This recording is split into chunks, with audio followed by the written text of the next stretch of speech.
فلسطین کے لیے آواز اٹھانے والا ایک ایسا لیڈر جو نہ صرف ایک ملک تک محدود رہا بلکہ پوری دنیا کی سیاست کو ہلا کر رکھ دیا۔ یہ کہانی ہے شاہ فیصل کی۔ شاہ فیصل صرف حکومت نہیں کرتا تھا بلکہ پوری دنیا کے مسلم ممالک کے بارے میں سوچتا تھا۔ شاہ فیصل کے والد ابن سعود ایک ایسا لیڈر جو عرب زمین کو ایک ملک بنانے کی مشن پر تھے اور ہر روز ایک نئی جنگ لڑتے تھے۔ فیصل بچپن سے ہی اپنے والد کے ساتھ جنگی مشقیں کرتا تھا اور ان کے والدہ انہیں دینی تعلیم کی طرف راغب کرتا تھا۔ قرآن، صبر، انصاف اس کی زندگی کے بنیادی اصول بن گئے تھے۔ بچپن سے ہی شاہ فیصل میں ایک عجیب سی سنجیدگی تھی۔ وہ کم بولتے تھے مگر گہرے سوچتے تھے اور ہر چیز کو سمجھنے کی کوشش کرتے تھے۔ صرف 13 سال کی عمر میں شاہ فیصل نے ایک ایسا سفر کیا جس نے اس کی زندگی کا رخ بدل دیا۔ 13 سال کی عمر میں شاہ فیصل یورپ چلے گئے جہاں ہر چیز مختلف تھا، بلڈنگ سسٹم اور لوگوں کی سوچ بھی۔ یورپ میں جا کے دیکھا فیصل نے کہ دنیا کتنی تیز رفتاری سے آگے بڑھ رہی ہے اور کیسے پلاننگ کر رہے ہیں اور ایجوکیشن ایک ملک کو کتنا پاورفل بناتے ہیں۔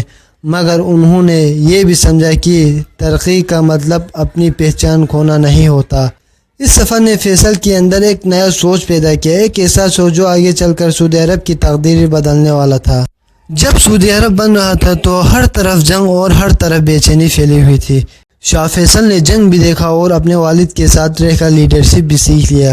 شاہ فیصل ہر حالت میں سوچ سمجھ کر فیصلہ کرتے تھے اور یہ بات انہیں دوسروں سے الگ بناتا تھا۔ انہوں نے سیکھ لیا تھا کہ اصل جیت تلوار سے نہیں دماغ اور صبر سے ہوتی ہے۔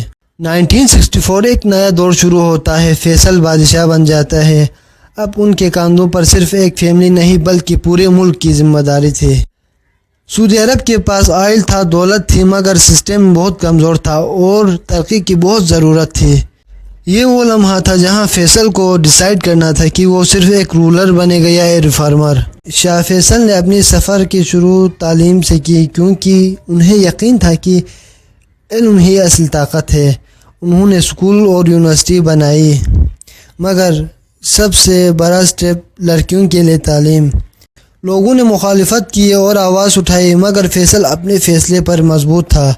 انہوں نے دنیا کو دکھا دیا کہ لیڈرشپ کا مطلب صرف لوگوں کو خوش کرنا نہیں بلکہ صحیح فیصلہ لینا ہوتا ہے۔ سعودی عرب بدلنے لگے، سڑکیں بننے لگے اور شہر ترقی کرنے لگا۔ ہاسپٹل اور فیسلٹیز بڑھتا گیا اور زندگی آسان ہونے لگی۔ شاہ فیصل کا سوچ صرف سعودی عرب تک محدود نہیں تھا، ان کو خواب تھا کہ ایک یونائٹڈ مسلم ورلڈ بن جائے۔ اسی لیے شاہ فیصل نے OIC کو سپورٹ کیا۔ ایک ایسا پلیٹ فارم تھا جہاں مسلم ملک ساتھ ساتھ اپنی آواز اٹھا سکے اور اپنے حق کے لیے لڑ سکے۔ 1973 میں شاہ فیصل ایک ایسا فیصلہ کرتے ہیں جو تاریخ میں لکھا جاتا ہے۔ شاہ فیصل نے آئل کو اب ریسورسز کے طور پر نہیں بلکہ ویپن کی طرف استعمال کیا۔ دنیا بھر میں فیول کی شارٹیج ہو گئی اور اکنامک کرائسس کرنے لگے۔ یہ مومنٹ تھا جب دنیا نے فیصل کی پاور کو محسوس کیا۔ شاہ فیصل اب ایک عالمی لیڈر بن چکا تھا، ان کی بات سنی جاتی تھی، ان کی ریسپیکٹ کی جاتی تھی۔ 1975 میں ایک میٹنگ میں اپنے ہی کسی رشتہ دار نے شاہ فیصل کو گولی مار کر شہید کر دیا جاتا ہے۔ آج کا سعودی عرب ایک ماڈرن اور پاورفل اسٹیٹ ہے۔ یہ سب شاہ فیصل کی سوچ کا نتیجہ ہے، تعلیم، اتحاد اور مضبوطی۔ شاہ فیصل کی اسی سوچ نے سعودی عرب کا تاریخ بدل دیا ہے، لیڈرشپ کا، سوچ کا اور ہمت کا۔ یہ ایک اہم سبق ہے۔